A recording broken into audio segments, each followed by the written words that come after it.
Welcome to Niranjan கவிதைகள். இன்றைக்கி என்னென்ன சமையல்னு பார்த்துடலாம். சாதம் அதுக்கப்புறம் கருணக்கிழங்கு மசாலா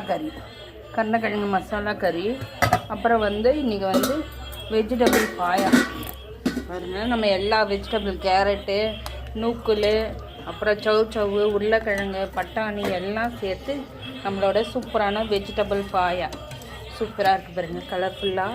இந்த வீடியோ ஷார்ட்ஸில் இருக்குது, அப்புறம் பாருங்கள், அப்லோட் பண்ணுறேன். சூப்பரான வெஜிடபிள் பாயா. நம்ம சூப்பர் தூதுவளை சின்ன வெங்காயம் போட்ட ரசம் செம்ம வாசனையாக இருக்குது. சூப்பரான நம்ம தூதுவளை ரசம். இந்த மழைக்கு கிளைமேட்க்கு ஏற்ற மாதிரி தூதுவளை ரசம்.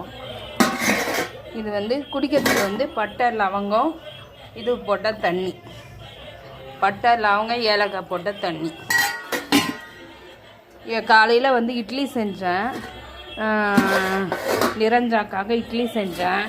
இட்லியும் பிரண்டை பொடியும் வச்சு குத்தாமிச்சிட்டேன். அதுக்கப்புறம் தான் இந்த குருமா பண்ணேன். இப்போ நான் எனக்காக கருப்பு கவுனி அரிசி இட்லி பண்ணி நான் இந்த குருமா ஊற்றி சாப்பிட்டேன். செம்ம டேஸ்ட்டாக இருந்துச்சு. இந்த மாதிரி ட்ரை பண்ணி பாருங்கள், வித்தியாசமாக சூப்பராக இருக்கும். இந்த மாதிரி தேங்காயை வதக்கி அரைச்சி செஞ்சு பார்த்திங்கன்னா சூப்பராக இருக்கும் இந்த சமையல். இந்த மாதிரி வித்தியாசமாக செஞ்சு பாருங்கள், பசங்களும் விரும்பி சாப்பிடுவாங்க.